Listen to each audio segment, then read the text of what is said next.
Deathwatch Chapter 17. His uncle's voice sounded faint and far away, a voice talking nonsense in a dream. "It's all right, Ben. You'll have a lawyer. It's all right, boy." Ben looked at Strick. "Now I guess you really want me to walk in front of you." "Move," Strick said. Ben was reaching for the doorknob when the door opened and Dr. Saunders came in. He was wearing the green smock with his instruments sticking out of the pockets. Ben turned back to Honduras. Maybe the doctor knows something.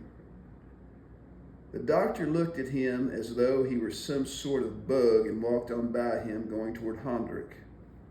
"Walk," Strick said. But again the door was blocked by the two lawyers coming back in. "Hold it, Strick," Honduras said. Ben stopped and turned around. The doctor was standing in front of Honduras. He had his arms crossed and was looking down at Honduras the same way he had looked at Ben. "I don't like being sent for," the doctor said. Honduras seemed surprised. "I'm sorry. I didn't mean it to sound that way, Doc. I just thought you could help us." "Do what?" The two lawyers came up and stood behind the doctor. Honduras said, "These are Mr. Maddox's lawyers, Mr. The doctor turned around and smiled. He held out his hand to Barowitz, and they shook hands cordially. "How are you, Doctor?" Barowitz said. "Did they fix you up in the motel all right?" the doctor asked. "Perfect, thanks to you." "It was nothing," the doctor said, smiling. "A pleasure." Then he turned to face Honduras, and Ben saw all the haughtiness and coldness come back into his manner. "Now, what did you want with me?" he demanded. Honduras said to no one in particular, "We need a doctor's report on this matter." Then he looked up at Saunders. "I mean, anything you can give us as evidence." "What's involved?" the doctor snapped. He was so cold, Ben thought, so hostile as he stood staring steadily at Honduras. Honduras seemed intimidated. "Well, it's a serious matter," he said apologetically. "There's suspicion of murder and aggravated assault." The doctor half turned and stared at Ben coldly for a long time. "Justified," he said. Ben looked steadily back at him and said quietly, "I guess you want me to be scared of you too, Doc. I'm not. I want..." "Ben," the sheriff said, "I've had enough of that. I don't want any more interruptions from you." Ben turned to look at him. "Ham, I'm accused of murder. Haven't I even got the right to try to defend myself?" "You'll get your day in court," the sheriff said. "If it's anything like this one, I'll be in jail the rest of my life," Ben said. "Ben," Honduras said, "if you don't keep quiet, I'll have you locked up, and I'll also charge you with contempt. Now keep quiet." He lowered his voice and politely said to the doctor, "All right, Doc." The doctor turned to look at Ben. "This man has abrasions on his back, buttocks, arms, legs, feet, and knees. These abrasions were made when there was nothing, no fabric or other material between his skin and whatever he was scraping against. In other words, he was naked at the time. The lacerations of his feet and the cut on his cheek were apparently made by sharp stones. There were grains of sand in his hair, beard, ears, and pubic area." "Interesting," Barowitz said. "Tell me, Doctor, could those injuries have been caused by being hit in the face with a heavy metal locator, which knocked him off a cliff and down some rather sharp stones?" "Possibly," the doctor said, and then added, "if he had been naked at the time he fell." Barowitz smiled at him. "Now, Doctor, wouldn't that be a little difficult to prove under oath?" "I could have proved it last night when I cleaned the areas. I can't prove it now." "I didn't think you could," Barowitz said. The doctor shrugged and went on. This man had also suffered from extreme dehydration and had been exposed for considerable time to the sun while naked.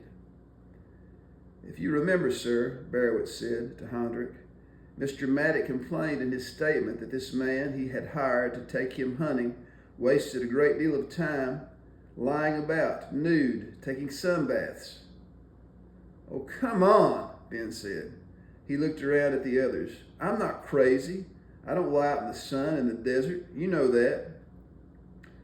Mr. O'Neill, Barowitz said, didn't you tell me that one time when you were in the helicopter, you saw this man lying nude in the desert? Well, Denny said, not looking at Ben, I don't know whether he was absolutely nude. Ben stared at Denny until he at last looked back at him. Thanks a lot, Ben said. I didn't know he was going to twist it around like that, Denny said. Barowitz looked at Ben. Do you deny Mr. O'Neill's testimony? Ben slumped in his chair. One time I was trying to find out how a vulture would react to a body lying on the desert, he said tonelessly. Oh, I see, Barowitz said. You weren't taking a sunbath. I wasn't taking a sunbath. Just lying there waiting to be devoured by the vultures.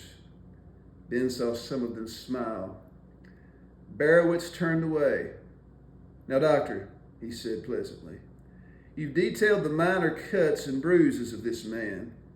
But what if Hondrich interrupted him by saying, Doctor, didn't you put in your report that Ben had been shot too? Yes, in the arm. And a very interesting wound it is, Barowitz said. I suggest you take a look at it, sir.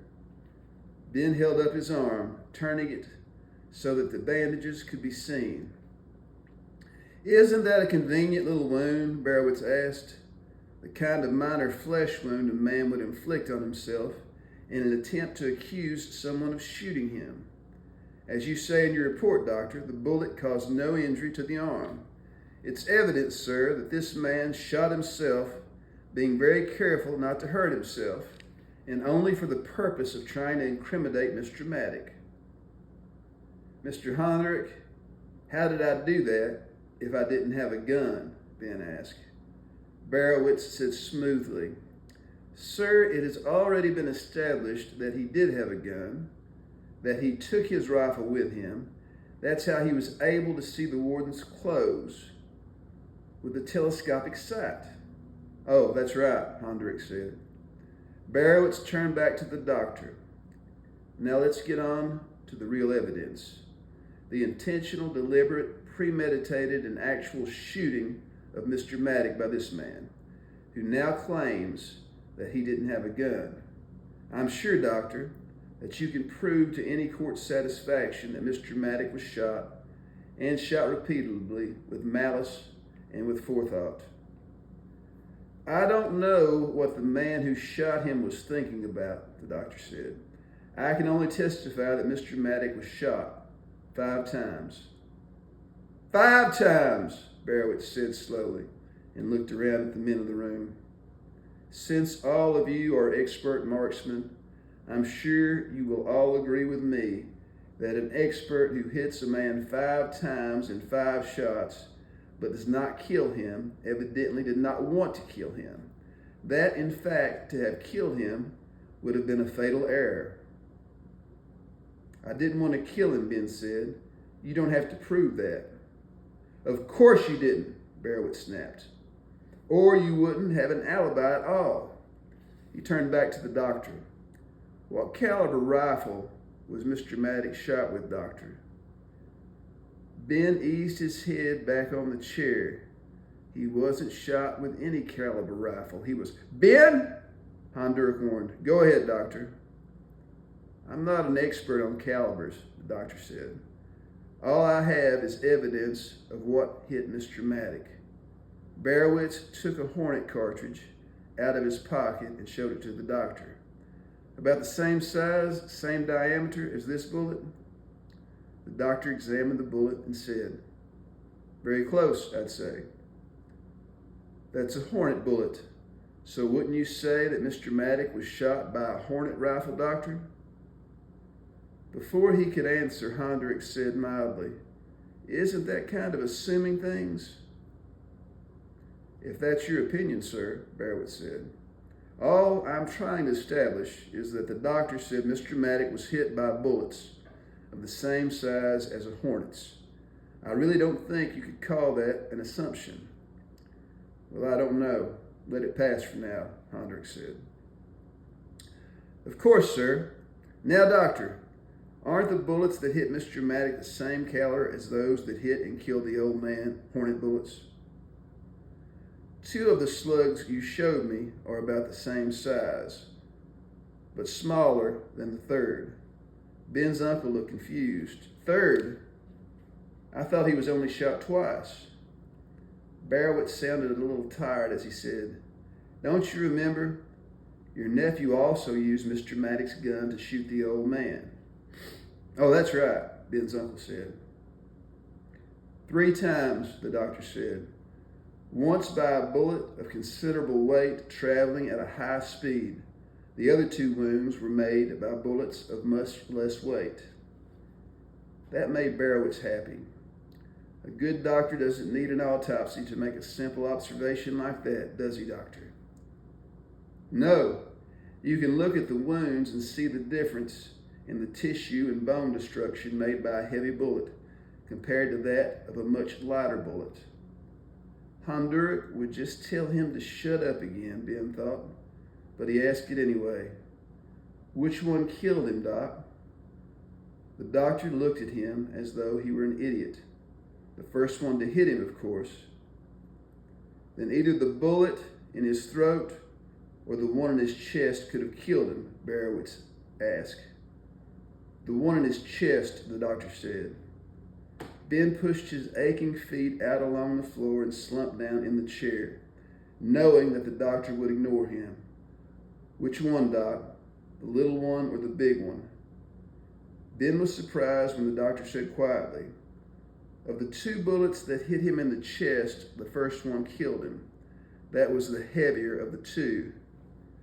Ben jerked his legs back and sat up straight, waiting for their reactions. But Barrowitz said smoothly, "Now, coming back to the injuries sustained by my client, Doctor, would you say they are serious enough to be considered an attempt on his life?" Ben couldn't stand it any longer. "Wait a minute," he said, trying to get on his feet. "Didn't any of you hear what he said? Weren't you listening?" "Ben," the sheriff growled. "He was killed by the 358, Ben yelled. "Maddox killed him. Can't you see that?" "You killed him," Strick said, coming over to him and standing in front of him. "You killed him with Mr. Maddox's gun so you could blame it on him." "Shut up, Strick," Ben said, and hobbled around him to the doctor. Putting his hand on the doctor's arm, he said, "Doctor, help me." "What do you think I'm doing?" the doctor snapped. Ben stared at him. "You're putting me in jail." "I'll be the judge of that," the doctor said. Ben let his hand drop. "All right, so just tell them again that the 358 killed him." "I don't even know what 358 signifies," the doctor said. "It's a bullet," Ben said, "and it killed him. Why can't you say that again?" Barrowitz stepped past Ben to Hondrick. "Isn't it really immaterial, Your Honor, which bullet killed him? Isn't the material thing here not what, but who?" "Yeah," Hondrick said vaguely. Then he leaned around Barrowitz and said, "Doc, how do you know which one killed him? I mean, how can you tell?" "Doctor," Barrowitz said coldly, "I advise you not to answer that. It's a question for a forensic pathologist, not a general practitioner." Then he turned to Hondrick. "I appreciate the doctor's efforts to clear up this matter, but of course you realize that only an experienced pathologist could determine a thing like that." "Let me talk a little," Hondrick said. "Doc, you said the 358 killed him. Can you back that up or not?" "The heaviest bullet killed him," the doctor said. "You embarrass me, Doctor," Barrowitz said, "and you embarrass your profession. You're not competent to make such an assumption." The doctor went on talking to Hondurek as though Bearwitz hadn't said anything. The first bullet to hit the old man was the heaviest of the three that hit him. I don't know the name of it, 358, Hornet, but it was the bullet that killed him. Bearwitz flung out his arms. Inadmissible, conclusion, assumption. The doctor paid no attention to him. The other two bullets did not hurt that old man at all. Not hurt in the throat, Bearwitz screamed. In the chest? He was dead, the doctor said calmly. When those two bullets struck him, he had been dead for almost an hour. Ben could feel that statement hitting everybody in the room. They moved, sitting up straighter, listening. Bearwitz's voice broke the silence as he said quietly, Doctor, did you have, as required by law, the family's permission to perform an autopsy on that man? No autopsy, the doctor said. Doctor, Bearwitz said in his pained voice, I've had years of court experience with some of the world's leading doctors in forensic medicine, so I hope you won't continue this line of absurd assumptions and guesses. You're making statements of fact that could only be determined after a complete autopsy by a competent pathologist. The doctor didn't even look at Bearwitz. When a bullet hits a living man, he bleeds, the doctor said. But after a man dies, the functions of his body stop. His heart stops. Blood stops moving in his veins and arteries. His tissues die. And after he's been dead for a little while, he can no longer bleed. 2 wounds in that old man, made by the smaller, lighter weight bullets, caused no bleeding, either internally or externally, which proves that he had been dead for some time before they hit him. Mr. Hondurek, Bearwitz said, going toward the table, I'm sure that a justice of your experiences realizes how embarrassing it would be for you to present this sort of incompetent, inadmissible, and arrogant testimony to the court. I would strongly suggest, sir, that you strike all of this doctor's testimony from the record and, to save further embarrassment, that we listen to no more of it. You mean, Hondurek said vaguely, that because he's not a pathologist, only a doctor, he doesn't know about that sort of thing? Exactly, sir. I'm very glad you see it my way. Well, Hondurek said, looking up at the ceiling, I don't think I see it at all your way. Doc, you got anything else you want to say? Not much, the doctor said. Bearwitz cut in, his voice very affable. No one could object to the doctor going on with his nonsense. But to save ourselves embarrassment, sir, it shouldn't be part of the record. Sonia looked up from her machine, but Hondurek said, Oh, take it down, Sonia. I don't embarrass easy. The doctor was rooting around among the instruments in his pocket, but at last found what he was looking for and held it out to Hondurek. I extracted this from the wound in Mr. Maddox's right wrist. What's that? The sheriff asked, coming over to look at the doctor was holding. That's a buckshot, he said. Looks like about a double-O buckshot to me. It is, Ben said. It's what I used in the slingshot.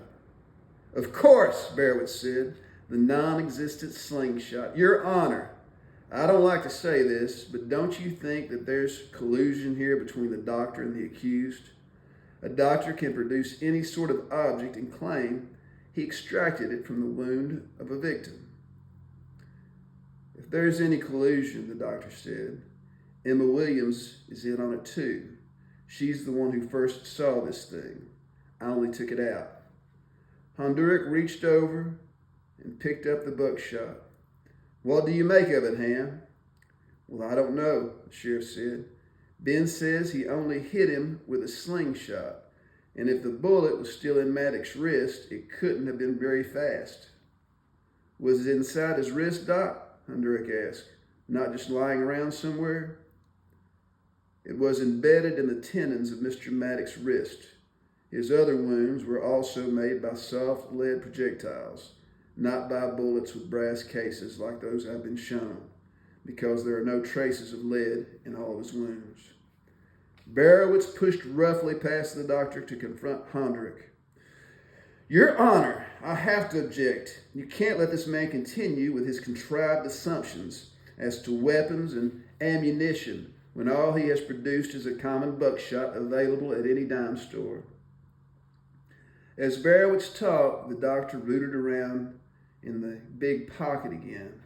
At first, Ben thought it was one of his surgical instruments, the metal shining in the light, and then he saw the rubber tubes in the little leather pouch. The doctor tapped Barowitz on the back with the butt of the slingshot. And this, Barowitz didn't look around as he said, "For your own position, sir, you should strike all this from the record." The sheriff took the slingshot and said, "Where'd you get this, Doc?" "Out of the trash basket in the emergency room. I saw Maddox throw something away when he first came in, and when I found the shot, I wondered," the doctor said. At last, Barowitz turned around. He looked at the slingshot for a moment and then looked around at all the people looking at him. There was a dead silence in the room for a long time, and then Hondurek said, "Les, how about you and Denny going out in the morning and see if you can find anything in that tunnel? Bird bones, maybe, a lizard skin." Barowitz's voice sounded mechanical.